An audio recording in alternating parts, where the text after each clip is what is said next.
Steve, Barbara, Melissa, hello. Hi, everybody. Hi. Hi, sorry. I'm here. So I think Nancy can't make it, and Sonia might be able to make it, but I think we might just start with who we have here for today. So thank you guys for coming.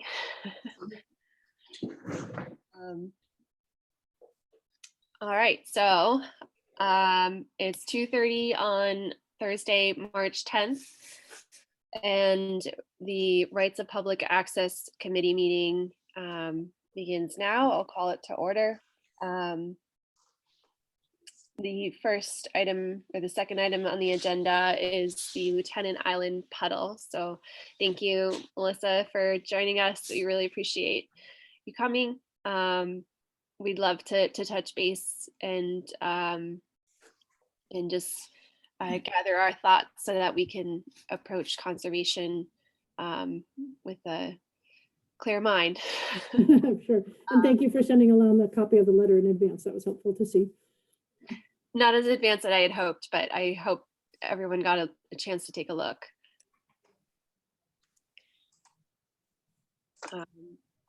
Do you want to share with us, Melissa, what your plans are for approaching conservation? Sure. Yeah, absolutely. Yeah. Thank you. Thanks, Melissa. Yeah. So, you know, we actually, it was on the docket. We actually have reached out to them again. So it's not a new application. It's right. They had left it open from the last September meeting that they didn't approve. Conscom didn't approve the gravel solution that we had put forth in the original application. They also, I was actually rereading the minutes, and it said that they wouldn't consider shells too. It seemed to indicate that shells wouldn't be an alternative. And so their suggestions were to look for alternative, access points, as well as maybe, another environmentally sound, kind of solution. Therefore, we in doing a little bit of kind of further kind of discussion, and again, I'm recognizing the importance of this location to the shellfishing community, as well as, your committee's continued interest in, pursuing this. We did agree to go forward with revising, the first request, and just see if they would consider sand. I'll just mention, kind of a one-time application of sand. I believe, as it was expressed in both our application last time as well as at the meeting, we felt that the gravel would have been a longer term, kind of solution to that location, just because of, the movement of the water, displacement from, vehicles kind of going back and forth. And it was also the gravel application was one that, in our research, that Sandy Neck uses and employs out on Sandy Neck in somewhat similar scenarios. But we recognized, and appreciate Conscom's concern about kind of larger material like that, in that resource. And so, to find a material, I think the language was, similar to what is there already. We did a little bit of, inquiry and identified native bank sand, I believe it's called.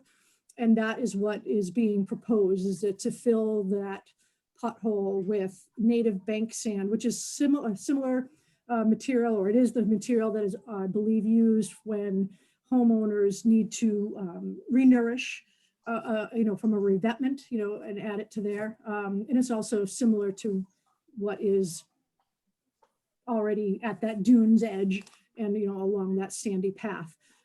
So that's what we felt is probably, if anything is going to get approved, that what we felt would be what would get approved. We recognize again that they, that's filling in that spot wasn't really something that they you know, that there still may be questions about whether they'll approve it or not. So, but we felt that the sand would be the least,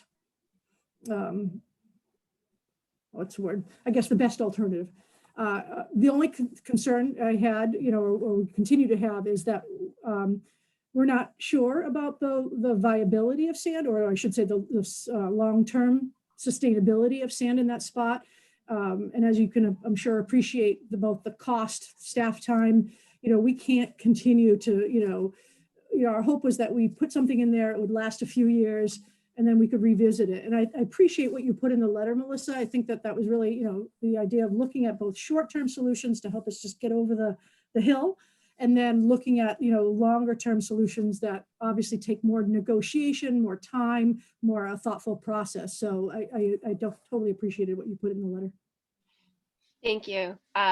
We definitely appreciate, you know, your willingness to help us out in the short term, because it's become quite an issue of recent. So I'm hoping that this will work. I hope we can come to a solution. We're definitely going to have to keep working hard at making sure that this becomes a longer term sustainable fix somehow. So I think John had shared some comments with us via email. Do you want to share anything here right now, John? Yes, certainly, and to Melissa Lowe as well. In respect of, is this going to work long term? I would include specifically that this committee will, in some way, shape, or form, monitor what's going on. So if there is a failure, we can understand the mechanism, the cause, the reason, and that may suggest a different solution.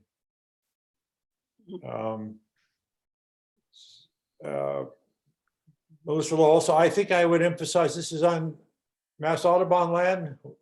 You're doing this not only for the shellfishermen, but to preserve the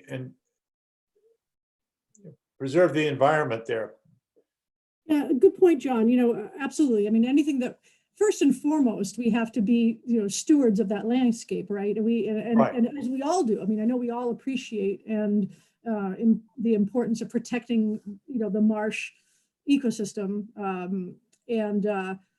so that's kind of first and foremost. So, you know, kind of any activity that we do there, you know, not having a negative impact.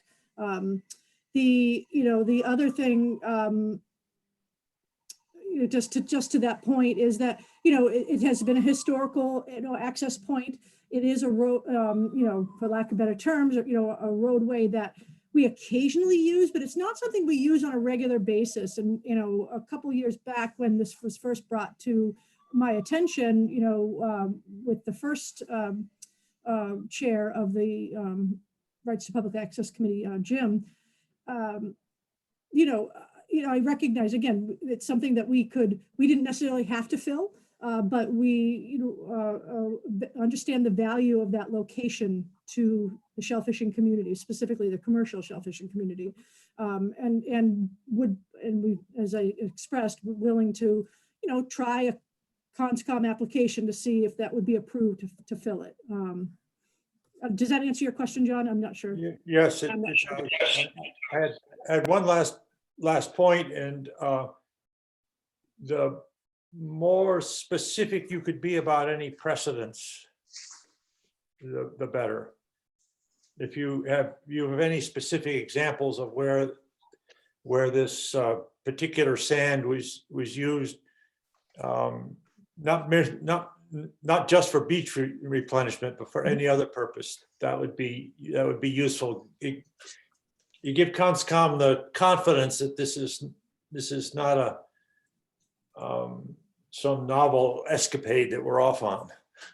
Right, for sure. No, and I appreciate that. I will say though, John, I do recognize the difference of this location from other places, from my knowledge about where fill has happened and been approved in resource areas, in roadways. You know, they are established roadways from my understanding.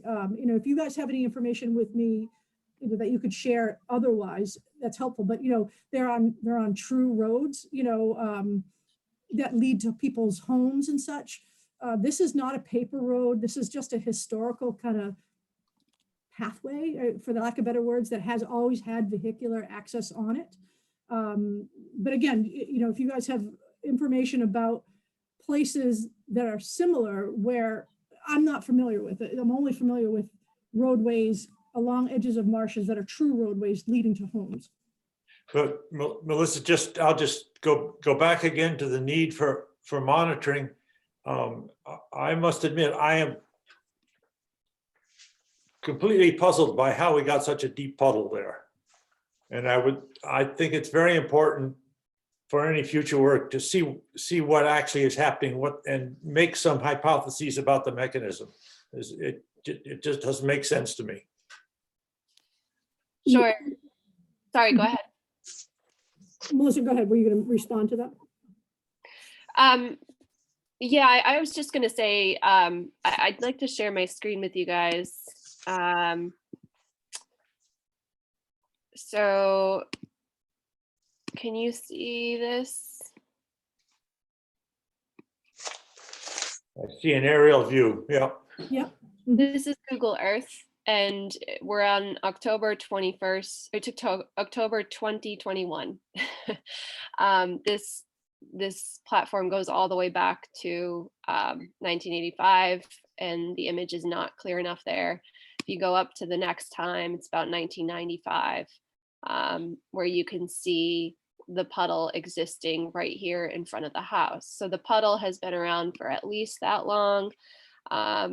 It's been there for, I would imagine, decades. I'm not sure exactly how it came to be, other than that this area is intertidal and somehow water is trapped here, probably from peat that's been packed down over time. I don't know exactly the specifics, and I imagine that nobody really does. But I agree, John, that it's important, or it will be important, to continue to monitor it, because whatever we do here, we should be aware of the effects of what we're doing so that we're informed moving forward. I'll just give you a little bit more of a path through. Go ahead, Steve. I just want to tell you Go back to that what date? This is 2004, because by 2004 the pedal was already across the road. It looks like. What do you mean across the road? Well, if I'm reading this picture right, this is the first picture in which the puddle really extends into what you call a road and I call a beach. Oh, okay, because I was looking back all the way here, and I imagined that this was the puddle. It's really hard to see. But it hasn't crossed the road, begun to cross the road yet. Cross the way. Well, it could be, like, because I imagine this is the fence. It's very vague. Yeah. Fair enough. I mean, that's 2001. I don't know where the fence is here. Melissa, what that doesn't show us is the depth of the puddle, right? Right. I know that the Right. depth has definitely increased over time. Right.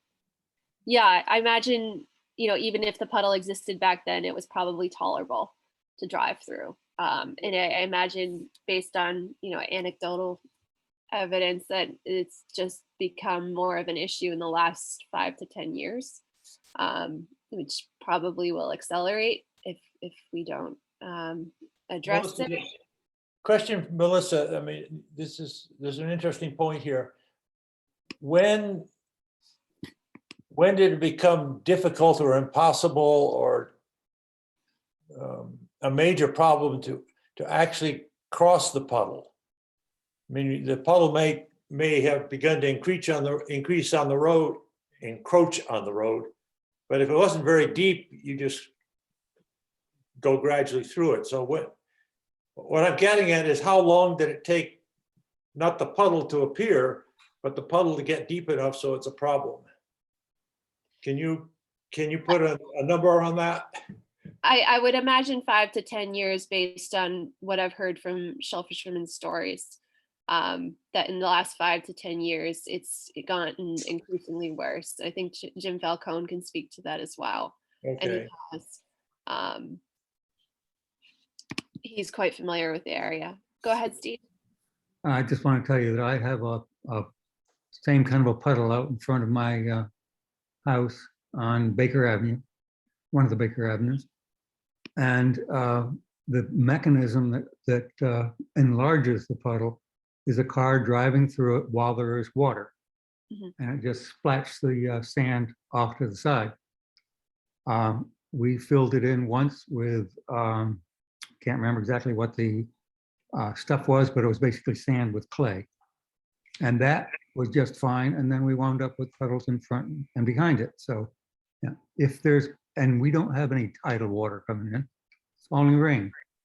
So it's cars, the tires on cars moving the sand out, Right. making the puddle bigger,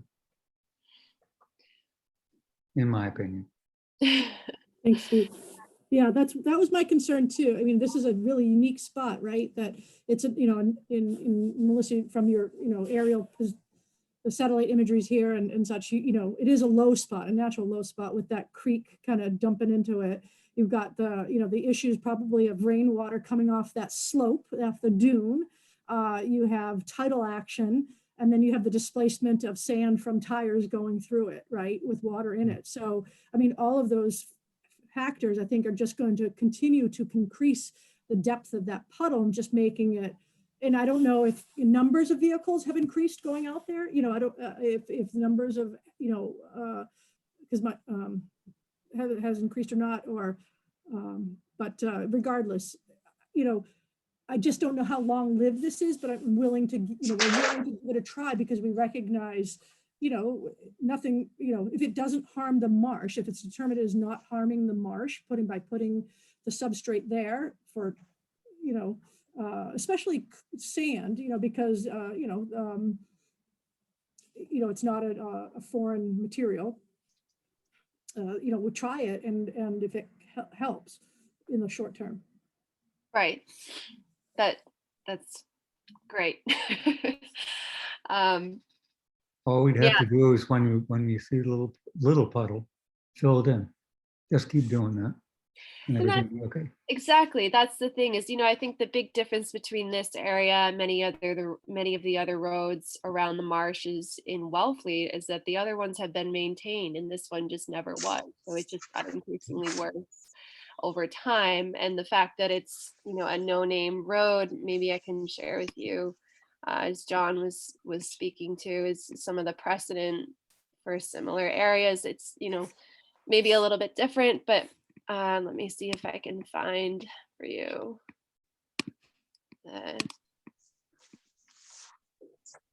This one, do you see this? Yep. So this is from the assessor's database. And so obviously, this is not a road laid out. We know it's not a named road, but we also know that, for instance, this road connecting the two islands has received grade and fill work approved by Conscom and is not either a laid out road. They call it Meadow Ave, but real Meadow Ave goes all the way up here around the island and down. So this is just a dirt road passing through private parcels until it meets the actual laid out road. And this road has been approved for work that is similar, but obviously not the same. So just to answer your question, John, about specifics for precedent, I think Meadow Ave might be one of them. And I'm sure there's probably a few others around Wellfleet that are similar. I'll just express my, I don't feel that it's apples to apples in that regards. And I really just want to be clear that, I appreciate why the Conscom would approve work on quote unquote, Meadow Ave, what you just pointed out, versus not approve so far the original application of what we're suggesting. Again, for reasons I pointed out earlier. So I do feel it's apples and somewhat apples to, I don't know, maybe crab apples. You know what I'm saying? Like it's not exactly apples to oranges, but it's not really similar. So you know, it's not leading to homes, which obviously was and we're talking about, you know, a limited, not to say that I'm not devaluing it, but I'm just saying it's a limited subset of individuals, people, population that wants vehicular access to that spot, right? Because we have access. You know, this is private land, but we are allowing certainly public access on it. But it's just about vehicular access. Yeah, I can appreciate the difference. I mean, this road has been maintained for over a century to preserve access to all of these homeowners. I think that the number of shell fishermen who use the road down to this area for their livelihoods, I don't know exactly what that is. I know Nancy's not here, so she probably can't speak to it. And I think I've shared with John that many shell fishermen prefer to keep their spots secret, so they won't talk about using it.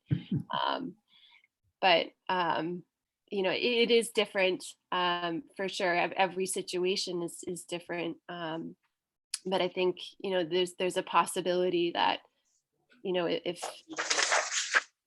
if fill can be approved in an area that's of value to people, close to a salt marsh in general, then I'm hopeful that we might be able to have some traction here. We'll see.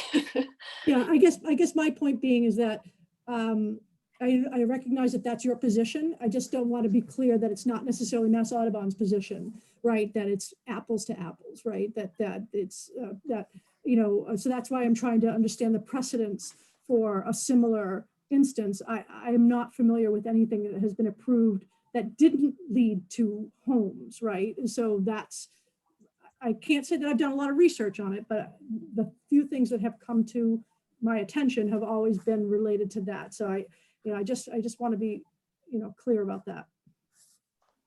I'd like to pick up on something that Steve said that could be useful, because he mentioned that in the situation near where he lives, periodically some additional sand is added to the puddle in order to maintain the roadway. So I wonder if we should make, as part of the presentation to Conscom, that we will do this monitoring, and if it appears appropriate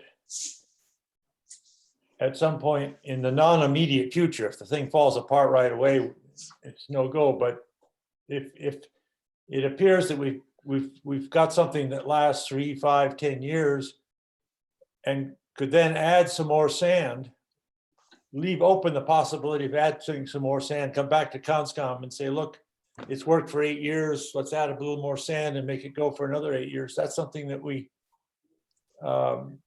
might keep in mind. Yeah, that's a good point, John. I mean, I think my initial reaction to that, and I'll also just say that the process for this kind of moving forward 2 years ago was that in order for, you know, I first had to connect with Mass Audubon's biologists, resource managers, just to make sure that we were okay with going ahead and that they said that at this time they couldn't see this type of fill, you know, that we were suggesting, they felt would not have an adverse impact, and so sure, for at this time go forward. But I'd be hesitant to say that. I think the scenarios, I can't say, but I think we'd have to evaluate that 8 years from now, right? 7 years from now, because things might significantly change in that location. So I don't want to tie that into this application. And it's being a one-time application. Sure, we can monitor, but you know, we're not asking to continue having we're not asking Conscom for repeated applications of sand at this location. It's a one-time application. Not only, I'll also just say from a staff resource, I'm not trying to be, you know, I'm not trying to shoot this, I'm not trying to set this up for failure for beginning. I'm just trying to explain our point of view. And we also have to think about our staff capacity, our bank account, right? Because we are funding this, so. We definitely appreciate that. And I think, I've been trying to look around and find alternative funding to help. I actually spoke with one staff member from town hall about the possibility of maybe using CPC funds for this. This would be probably an appropriate use for community preservation funds. So if we could potentially obtain some kind of funds to help with this, whatever we need to do in the future, like you said, we don't want to commit to filling it in again. We don't know how this is going to go, and I think John's right. We have to monitor. We have to figure out, is this working, and what do we do in the future based on what we know from what's going to happen here. But I think any funds to address any issues in the future are probably possible from CPC, if that's something that we could work out later. But again, a future conversation. Hey, thanks. Yeah. And so, thanks, Melissa. I really appreciate, and again, the amount of work and kind of looking into alternatives and ideas about how to preserve this. So that I do appreciate that. One thing about just, because it is our property, any type of funding, we'd have to, of course, vet through the chain, right? Just because we would want to make sure that those types of funds are not being applied for other reasons. Okay. Melissa Lowe, I think all we should look out for is to try to avoid any, assuming Conscom approves this, try to avoid any language which precludes any future work. If we have a choice to ask them to sort of leave the door open, and we would actually we'd have to come back to them for any future work, but leave the door open. Right. Oh, sorry. Go ahead. Was that for me, directed to me, or with Melissa? Yes. Yeah. Yeah. Okay. Let me chat with Ian about that. Again, I think it's what we were just talking about, like what time span. I'm not sure. If we would have to go through another RDA process, for it, make it a separate application, or if it could just be, like, to your point, John, just it being left open for future review and consideration of future. But let me chat with Ian about that. My gut reaction is that we would want to kind of make this a one-time application, and then if we, and then to your point, monitor, see how it goes after, several years, and then if it doesn't hold its integrity over the next couple of years, several, 2-3 years, then maybe we look at it again and see what are all, can we go for a different type of fill? Can we, or to Melissa's point, is there another access point? And I think that's what the Conscom members, the current Conscom members, are asking us to look at. Fair enough. Another question. If assuming we get this filled, and then 6 months or a year hence, some little puddles start forming, would Audubon be averse to us just bringing a 5-gallon bucket of sand and dumping it in those holes? We Yes, won't tell and anybody. so would Conscom. I'm not going to go poor Conscom for a 5-bucket You gallon. can't do it. You can't do any type of. Only if you do this in the middle of the night. No. No. No, Okay, I'm sorry. well, We an idea. couldn't do that. Yeah, unfortunately, it's a protected resource. The cutting of any twig or anything like that is prohibited. So that's why you have to go through this, through the Wetlands Protection Act protection and Right. the process. So thanks for considering it, but not allowed. I can appreciate neither attitude. Yeah, but I also recognize, as a shellfisherman, obviously I I support access, but I recognize, the health of the marsh is of crucial importance to the resource. And I think, we are aware of those things. And if filling, or if whatever we do here is going to affect the marsh in a negative way, we don't want to do it because then we lose the resource. So we can appreciate that. So I'm hoping, I think this is, a good proposal, and I hope that this goes through. The hearing is during low tide, so I don't know if any shellfishermen are going to be able to attend to express their support. And I think that that is important, that the Conservation Commission is aware that this is important to shellfishermen, because I felt like that was of question at the last hearing. I have asked the Shellfish Advisory Board to take this up, and they'll be discussing it tonight at 6 o'clock. I'm hoping that they have a letter, or maybe can sign something that we put together. I don't know if anybody has had a chance to read what I did put together, but do you want to discuss it now? Yeah. I've Yeah. got a few suggestions. Okay. We've been calling it a puddle. I would consider something a little more sophisticated, like pothole or big pothole. And addressing the fact that it's not a real road, you do use the word sand road, but it really is a beach with vehicles traveling over the beach. I don't know how you want to word it. How about a sand path or a sand beach path or something like that? Yeah, I think we should, I'm sorry to interrupt, Steve, but I would say I agree with you, but I'd also not, let's avoid the term beach because Mass Audubon doesn't allow driving on beaches. So Oh, it's really not a beach. It's at the edge of the marsh and dune, so path, I think Okay. sand path is a good one. good to know. Been treated as a road for decades, and because shellfishermen are secretive, I can't tell you how long. But I would say, I mean, the way that roads came to be in Wellfleet, I'm obviously not old enough to have been around when that happened, but from what I've looked into, for instance, at Heron Point Road with the boathouse, a lot of travel and development of areas in Wellfleet was just by people squatting on land and driving where they needed to, and figuring out just the easiest way to get places, until eventually it became an established road, which I think is kind of what happened in Wellfleet. And with this road here, it just never was laid out because there was no need. So I don't know. Should we call it something else? No, I'll withdraw my comment about calling it a sand road. Let's call it a sand road. The very last paragraph, you're talking about further at the public hearing tonight. If you're talking about CONSCOM, the next meeting, I think, is March 16th. Or were you addressing this letter to someone else? I mean, it's addressed to CONSCOM. Let me pull it up.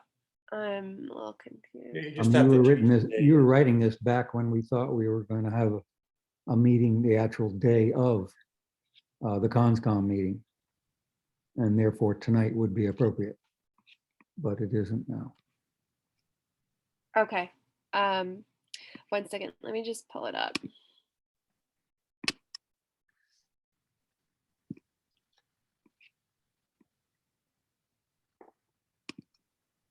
Okay. Am I sharing this? Yeah, you are. Very last paragraph, Oh, okay. I Next. see. next to the last sentence in that paragraph. Oops. Nope, too far. Yep, there you go. Tonight, Yes. So what was the date? March 16th. Okay. Thank you, Steve. Mhm. Those are the my comments.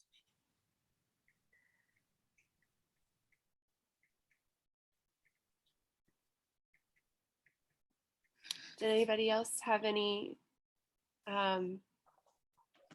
thoughts on this? I threw it together and I know it's last minute. I think it reads really, really well. It doesn't seem last minute at all. It seems quite deliberate. So I think it's great. Melissa, I you. just saw the date and we have family visiting. I may have a problem with March 16th only. Is this the 5 o'clock meeting or a 4 o'clock meeting Eastern time? I think it's I 5 o'clock. can't remember. The 5 o'clock, yeah, that's right. They're voting to approve a notice of intent. So that's 3 o'clock. We'll see.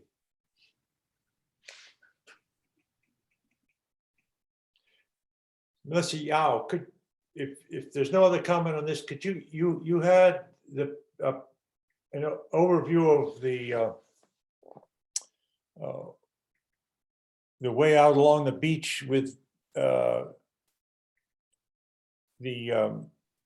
parcels labeled, the assessor's map.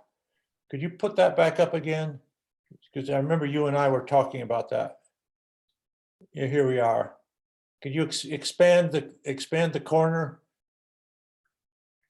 Do you want me to pull up the assessor's map on the website? Yeah, why don't you do that?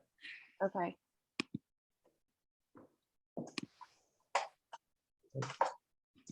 I have the assessor's map. Just ready. wanted to double check something. Okay. There you go. Pull up the toe end there.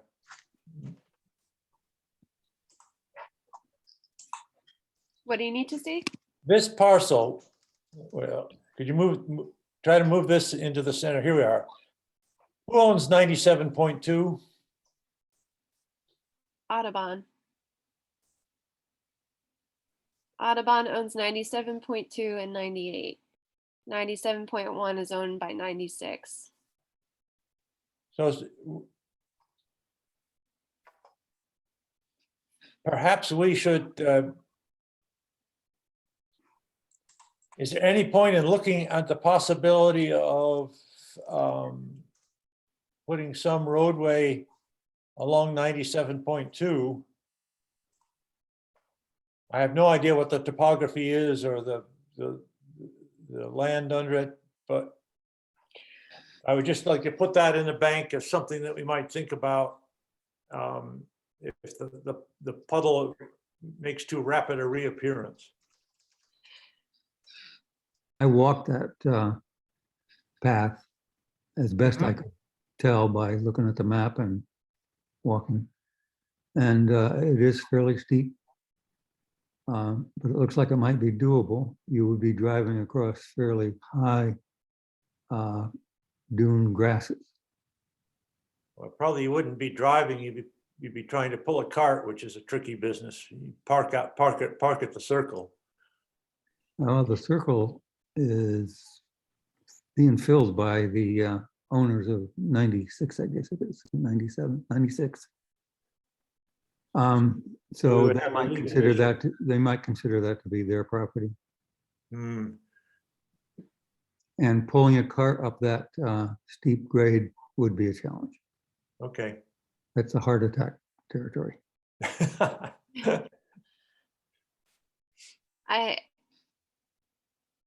I wouldn't call it completely off limits. I would consider it in the realm of a longer term possibility, and we haven't had that conversation. But we can certainly look into it. This is a private road, so it's tricky, and we can have that conversation. A wild picker, out there for an hour or two, would pick how many pounds of oysters? 50 pounds, 100? We are typically hauling anywhere from 100 to 150 pounds. Ooh, okay. Gotta put an engine on the cart. Well, yeah, that's why, I think I was trying to explain in the letter why it's so difficult to haul that extra quarter mile, because the area that you traverse to get to the shellfishing spot is from your truck is a quarter mile. So to do it a double round trip after hours of work is just a little bit out of, I hope we appreciate the work you do to give us such tasty stuff. Okay, I just, I'm not, and I think John, you bring up a really good point is, again, we're fingers crossed that this application of sand will be approved. But if it's not, I think it is, I'd like to loop back for a conversation about, to your points about what is the alternative. Several in this letter does state it as well, just about the safety impacts, right? But I think, you're mentioning about the health issues of just moving that amount, that volume of and weight of shellfish around. But I know at the last, oh my gosh, I think it was in November, the Shellfish Advisory Board, and Melissa, was it you or Sonia? I think it was Sonia who presented at that. Sonia. Yep. At the time, I think it was Chris from the Shellfish Department had just expressed, that cars are going to get stuck or vehicles are going to start getting stuck, and it might pose a safety issue if vehicles start to really get mired down in it. And I just, I think that if sand isn't approved, the hole isn't going to get any, the pothole's not going to get any smaller. What is reasonable? I mean, are folks still, I don't want to go there now, but, are folks still driving out there? And so what types of, concerns might we have about that for the future of that, or do we have to prevent that? Not that I want to, I'm just curious if there's safety concerns. Yeah, I think public safety is an important issue here. I think people will try to go, as much as they can, but I think those who do are going to run into trouble or not going to be able to do it for very long. I also think that, hauling a tote up this hill here probably is a hell of a lot easier than hauling it all the way to Lieutenant Island Road. So maybe that's a longer term possibility, but yeah, it's a good point. Yep, thank you. And I'll just mention, John Duane did give me a call from the Shellfish Advisory Board. He wanted, he I think had received your encouragement to attend, next week and write a letter. So he had called me to ask about the project. He called me? Called me. I spoke to him. Oh, okay. Okay, great. Thank you. Okay, so do we want to make a motion to approve the letter, or does anybody have another comment? I move we approve the letter. Second, Okay, roll call vote. John, I. Barbara, I. Steve, aye. Melissa, aye. Thanks, everybody. Thank you. And thank you, Melissa. We appreciate your support. One little hearing last our- comment is I looked on the website, Wellfleet website, and that CONSCOM meeting is listed at 4 o'clock on the 16th. Oh, okay. Okay. Now, All right. Ian Well, Ives, what's that? I was just going to mention that Ian Ives, my colleague who, kind of did the first, he'll be the one before CONSCOM again. I'm just here tonight, this afternoon, because he's on vacation. So, and I'll make sure that he views this video just so he can see prior to CONSCOM meeting, just so he can see this discussion and move forward. great. All right, Thank good. you. Thanks Thank you. all. I appreciate it. Have a nice day. Thank you. You, Melissa. Everybody. All right, so we'll move on. next item on the agenda is a plan for sea level rise, which I know we've been talking about quite a bit. I think that where we landed at our last meeting, John had said that it would be important for us to create some sort of to assess the areas that the access points that we do use, and to create some action plan around it. And Nancy had mentioned some federal funding. I just wanted to maybe take the next step and make some sort of plan to pursue funding for that, or maybe create like a subcommittee of some kind. Does anybody have any thoughts? Funding for what, Melissa? Some research funding to get that plan in motion. Is this the one where John was proposing that we order a study to find out what the topology of the bottom of the harbor is, where the shellfishermen, aqua farmers work? I was thinking of a larger plan to address sea level rise, because I think we've been talking about it, but we haven't come up with a solid plan. Right. And I think John had brought up some good points about what we could be doing for Yeah. that plan. The official plan, I think, just does town roads, town-owned roads. Is that correct, John? Yes, but the town-owned roads are always inland from the Yeah. beaches. So we have to pay them to extend it. I Okay. apologize. I did go and get some potentially useful maps, but I haven't spent the time yet to figure out the best way to actually use them. So I just made a note to myself to get going on that. It may be that we have to go to the Center for Coastal Studies. These maps that I got came from from Barnstable, from the county organization. They're the same sort of maps that was used on the roadway. But in the cases of beaches, we're looking at more delicate changes in height. So let me see what we can do with those, and failing that, I will also get in touch with Center for Coastal Studies and see if Mark Borelli has some useful maps. Okay, that's great. Are we going to actually propose, put something together for, I guess it's too late for this town meeting, yeah? Oh, the select board would line us up for a shooting Okay, contest at Well, us. I mean, if at we some point- propose any new items for the agenda. It's already about 70 items. They're trying to Yeah. get rid of items, not to have Okay. them.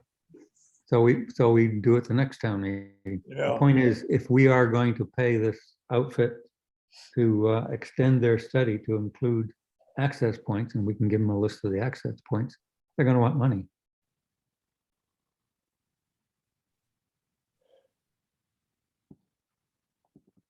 let's see what we can do with the maps that are already existing. Okay, And then we can come back to this with a more intelligent discussion. okay, I think there's been a lot of resources to pursue this, and yeah, it may take some time to assess what we have. How do you want to proceed, John? Do you want to tackle this? Well, let me have some fun and play with the maps and see if any of them are useful. And I say, if not, then I'll go to the Center for Coastal Studies. Okay. I think, Melissa, something that you could do, maybe through Nancy, is ask the broad question of the shellfishermen who need to access grants where they sense there might be any concern. For example, I'm guessing there'd be less of concern going off Mayo Beach than going off of Fisherman's Landing. In fact, Fisherman's Landing is pretty much always mud these days. That's the landing down just the other side of the bridge across the Herring River, the dike. Oh, yeah. So concern for what? it might be that we get, I know shell fishermen go to work at low tide, but if they report that even at low tide, they think the ways to the water of the landings are getting wetter, that would be useful to know. That would complement the work with the maps. Okay. Yeah, I'm sure Nancy or someone from the Shellfish Department can work with you on that. And then, I mean, the other link that, again, I'll take responsible for is need to talk to the beach administrator, Suzanne Grout Thomas, about what happens at high tide, which is when swimmers and kayakers would try to use the landings. Mhm. There's two connected but different points of view. Yep.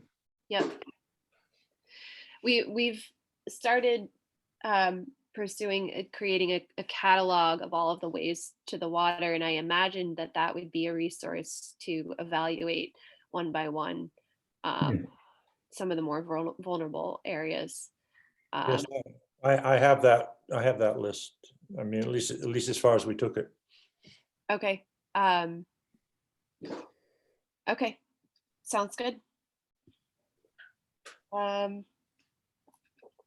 I think that's it for this topic, unless anybody else wants to say anything. Oh, I have made some changes to that spreadsheet of yours. Are you going to do the edits if I send them to you? Sure. Are you going to be the keeper of the real copy?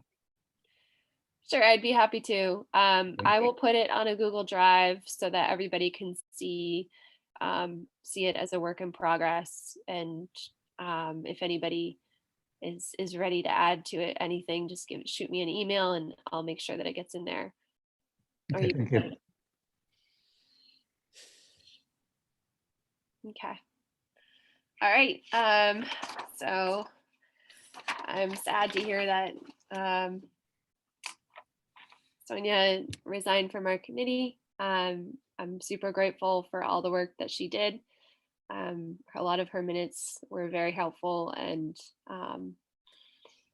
now we have a void that needs to be filled. So I'm wondering if anybody might be up for the challenge to start taking minutes for our committee.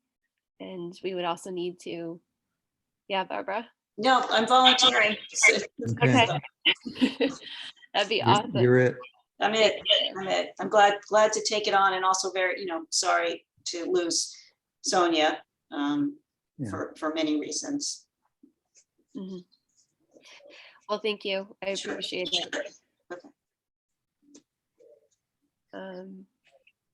Well, I will ask around for anyone who wants to join, and I encourage you guys to do the same. For the next meeting, we can probably get those minutes approved for maybe the last two meetings, Okay. if that's possible. Barbara? So were the minutes created, or do I need to go back and create them? Create them for Okay. the February meeting, and if you need some time for this meeting, that's fine. Yeah, so okay, and I assume I can find them just on the YouTube channel that has the web. Okay, yep, I'll take care of February today. Thank you. Thank Yep. you, Barbara. Barbara, if you need to look at the video of our meetings, ask Rebecca Eldridge at Town Hall, and she can best direct you to that information. Okay, thanks. It's on the YouTube channel. Okay. Next plan next meeting plan. Does anybody want to chair?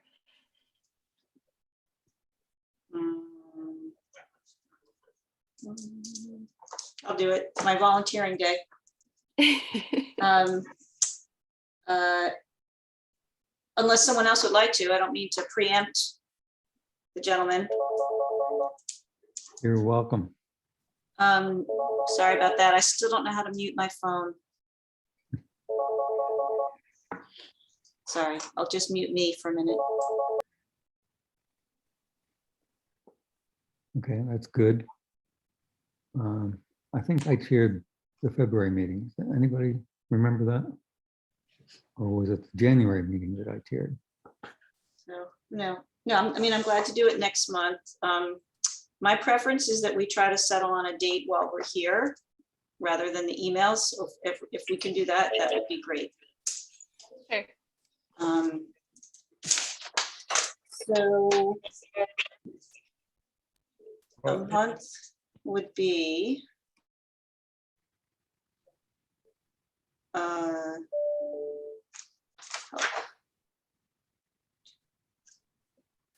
the 7th, April 7th. Does that sound right? Yeah. Let me just Melissa, check. you have a tide chart handy? I'm getting one up.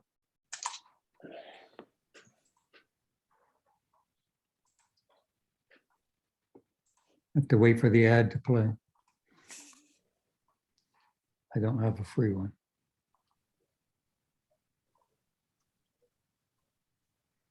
Okay, somebody else is gonna have to do the tide chart because mine just crapped out.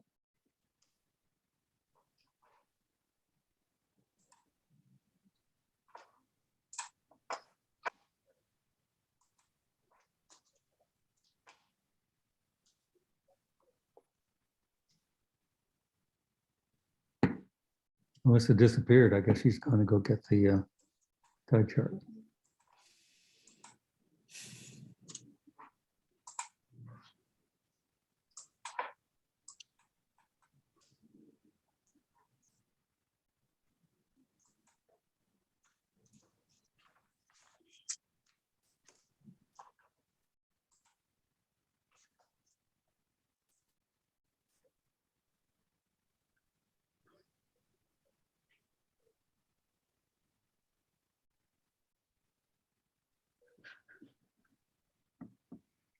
This is a very good app for looking at what the tide is today. Oh. Not a good app looking at what it's going to be in the future. Mhm.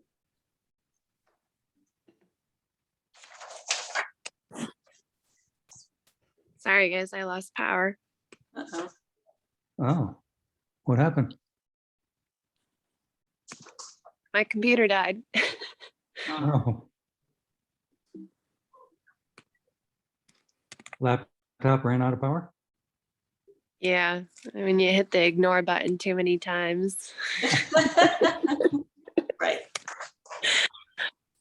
Yes. Okay. You were talking about April 7th, Yes. low tides around 11 a.m. And it's not particularly low tide. High tide would be 4, 5 o'clock. So 4 o'clock on April 7th would probably be okay with a shell fisherman. I have something at 4:45 on the 7th, so I would just have to leave by then, but If you go a day later, the best time would be an hour later. How about Friday? yeah, Friday's fine with me. We want to start a meeting at 5 o'clock on Friday, the 8th. How about earlier? Sure. You're the shellfishman. You're the one that wants. Yeah, it we on high work tide. around, yeah, work around you, so.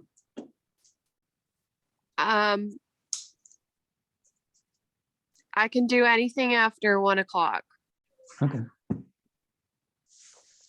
Same here. We're talking about April 7th? 8th. Oh, actually, it could be either 7th or 8th, right, Barbara? Oh, yeah, so it's only, I have something at 4:45 on that Thursday, but I could make it, if it's earlier in the day, that's fine. On the 7th, with Thursday, the 7th, or Friday, the 8th, at whatever's the preference of the board. If it works, I would prefer the 7th. Okay. Okay, 7th at 1 PM. Yep. Okay, I will set that up.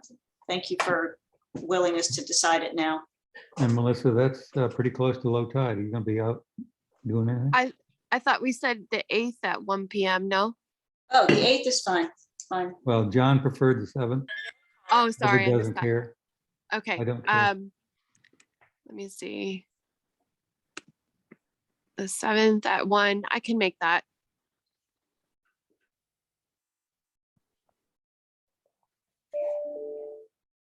Sounds good to me. Okay. All right, so the 7th at 1. Okay, good. 7th at 1. Okay, I will set that up with town hall. And I will have both sets of minutes to circulate. Thank you. Thank you, Barbara. You're welcome. I'm glad to. Barbara, what you could do is reserve the time now, but for a formal posting, at least 2 days ahead of time, we need to supply the minutes of the meeting. Sure. So Yeah. I often do this. I'll tell Rebecca, we're going to hold a meeting here. Please hold the date and then follow up with the agenda and any documents. Yes, I think that's a good idea. I will contact her first. Just an email will be fine. Yes, I think that's what I did last time. Yeah, okay. And sir, I'll circulate a draft agenda.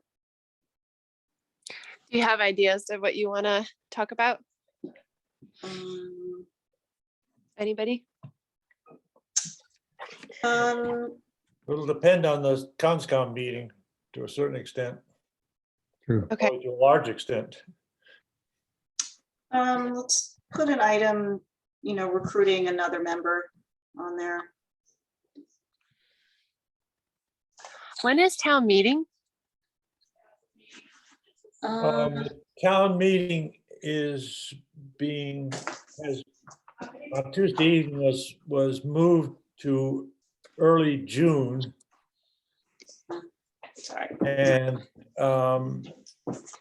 there's possibly going to be another one in middle or late September. Okay. All of this is depending on the ability of the accountants to finally sort things out. Because at the moment, the board is uncertain about how much money can actually be spent. Okay. We talked a lot about, or we mentioned at least at this meeting that we'll be needing funding for some things, and we've talked about that before. I feel like the community preservation funds are a promising source of that, but the process by which we go about securing them is pretty long. So maybe that's something that we could look into early. I think it'd be good to put that on the agenda for the 7th. Okay. And what's that? Again, Community Preservation Act, CPA? Yeah. I'm not really familiar with it. I just heard it called CPC or CPA. Okay.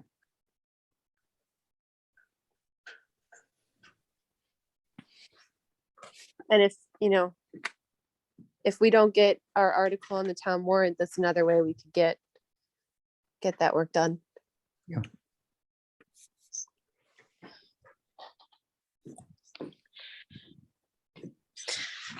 Okay. Are we all set to close? Thank you, Melissa. I move we close. A second. All right, we'll adjourn the meeting. Thank you, everybody. Thank you, Melissa. Good meeting. Take care.